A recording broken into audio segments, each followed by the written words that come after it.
Hey guys, welcome to my channel. This is another Begonia Rex Begonia video because it's probably my favorite genus of plants, Begonia. So what I wanted to show you here first is I had taken a bunch of these leaves off of a mother plant because they were damaged and I didn't want to leave them on. I wanted to give the plant more room to grow some new leaves. You can see there's like cuts in some of these leaves, slices. Some of them were dried up. The tips were dried, so I cut them. And I took them and I planted them in some acrylic yarn. As you can see, they all have done really well. I think there was just one that was here that had dried up, maybe one or two, but everything else has propagated. You can see all of these plants are growing from the top surface of the leaves. I don't have any that I can see yet growing from the petiole, from the leaf stem that is rooted into the yarn. They are all growing from the top surface of the leaf, which is really cool. I think it's awesome. This one here does not have a plant growing from the top surface, so I'm wondering if, I know it's rooted in there, it's snug. I'm wondering if there is a plant that's starting to, let's see if I can see anything in there. Can't see anything. There may be a plant that's gonna sprout from the stem, from the petiole. We will see, time will tell. But I have a problem because I can't throw leaves away for Rex Begonias. I feel like I'm wasting a potential plant. And sure enough, as you can see, these plants weren't in the best state. You know, they weren't the best quality. They weren't looking good, but I did not want to cut them and throw them away. I felt like, look, I saved lives here. I got some new lives out of these leaves. So I'm very excited about that. I don't know what I'm gonna do with these. To be honest, I'm probably gonna leave them in the acrylic yarn. And just have them grow out. And begonias, in particular, Rex Begonias, don't need a deep pot to grow in. So this yarn holds moisture pretty well. And I will probably keep them in here, start to feed them, because they haven't had any feed at all, just water. And not even any light. These have been kind of in the shade, very, very deep shade. So yeah, these guys I'm gonna just keep in here and let them grow really huge and full in nothing but acrylic yarn and some fertilizer, of course, and just keep them that way because I just could not get myself to throw them away. This is a problem. This is a problem, and this is why the main reason for this video.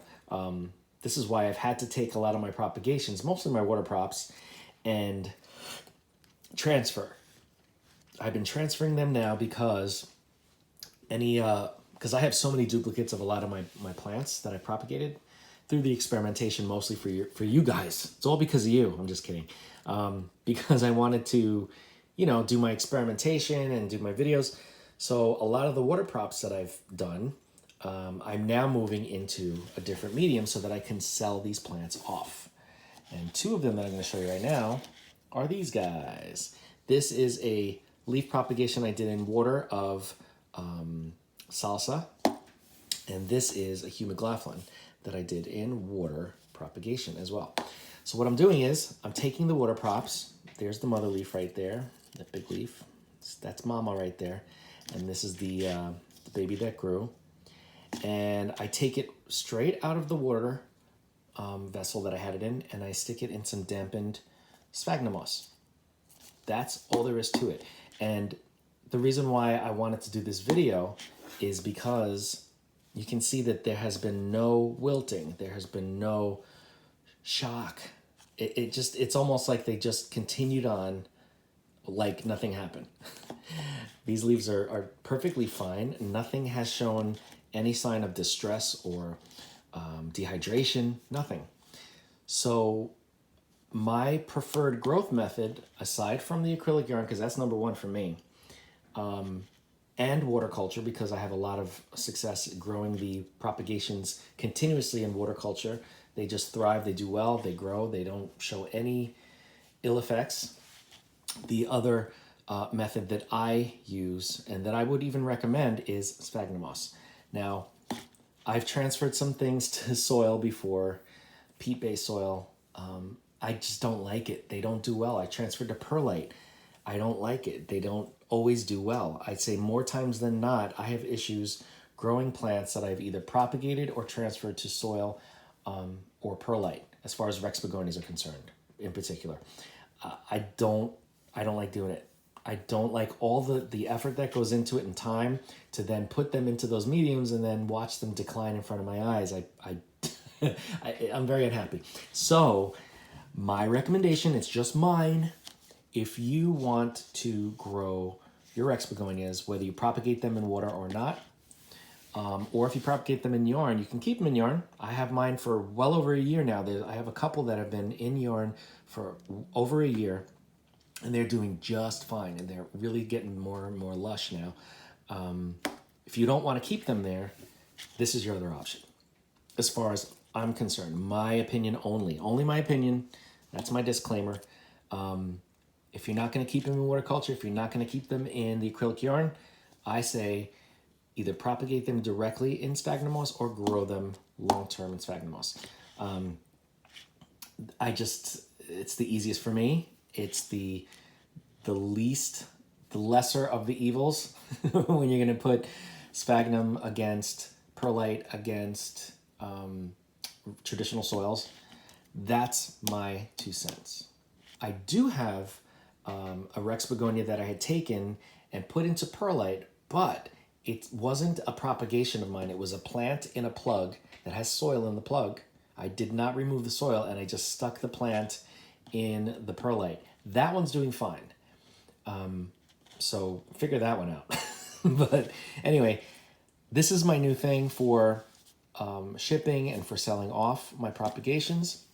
If anybody does order them, in the US only, of course, you will get them in sphagnum moss. Either you'll get the cuttings, because I do leaf cuttings, or you will get the sphagnum moss starter plants, okay?